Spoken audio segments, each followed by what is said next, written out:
भाजप सेना महायुतीचा भाजप सेना युतीचा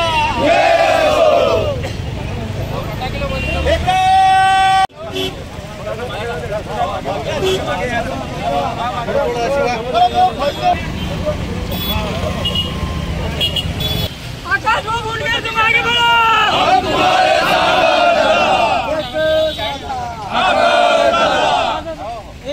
खासदार प्रतापराव जाधव तुम आगे बढ़ो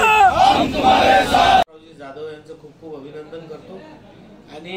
नेहमीप्रमाणेच 2009 पासून आजपर्यंत जर आपण इतिहास पाहिला तर खासदार प्रतापराव जाधव यांच्या विजयात नेहमीच खामगाव मतदारसंघाने मोठा हिस्सा उचललेला आहे आणि याचं सगळं श्रेय जर कोणाला जात असेल तर भाजपच्या साध्या कार्यकर्त्यापासून पदाधिकाऱ्यापासून प्रत्येक व्यक्तीला जाते ज्यांनी त्यांच्यासाठी अपार मेहनत घेतली। कारण भरपूर आहेत, आता याच्यावर चिंतन निश्चितच करावं लागेल, पण मी एकच सांगेल की महाविकास आघाडी यांनी जातीपातीचा जो मुद्दा आहे तो उचलून धरला, लोकांचे मन कलुषित केले। त्यात मग आरक्षणाचा मुद्दा असेल, संविधान बचावचा त्यांचा जो त्यांनी नरेटिव्ह सेट करण्याचा प्रयत्न केला तो असेल, अशा बऱ्याच गोष्टी आहेत की त्यांनी लोकांचे मन डायव्हर्ट केले आणि जातीपातीच्या मुद्द्यावर ही निवडणूक आणून ठेवली। अनेक उमेदवारी फार उशिरा घोषित करण्यात आली, त्याचाही फटका एनडीएला बसलेला आहे किंवा महायुतीला बसला असं वाटते का? नाही, शेवटी कसं आहे की काही गोष्टी कालांतराने आपल्याला याचा आकलन केल्यावरच कळत असतात। काही उमेदवार उशिरा डिक्लेअर झाल्या ही चूक असू शकते,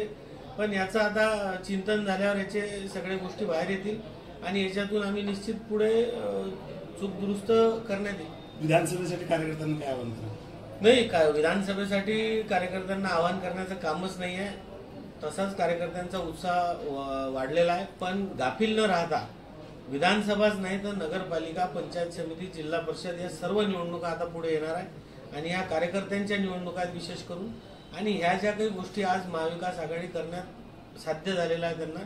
या सगळ्या गोष्टी लोकांच्या मनातून बाहेर काढणं आवश्यक आहे आणि ह्या ज्या चुकीच्या खोट्या गोष्टी त्यांनी पसरवल्या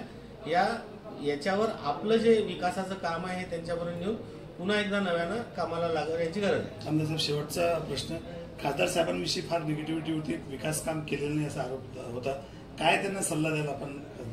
खासदार साहेबांबद्दल निगेटिव्हिटी अँटी इन्कम्बन्सी प्रत्येकाबद्दलच असते, पण मी खासदार साहेबांना, आज विजयाचा दिवस आहे, मी काही त्यांना सल्ला द्यायला नको, पण तरी खासदार साहेबांनी त्यांचा संपर्क थोडा वाढवावा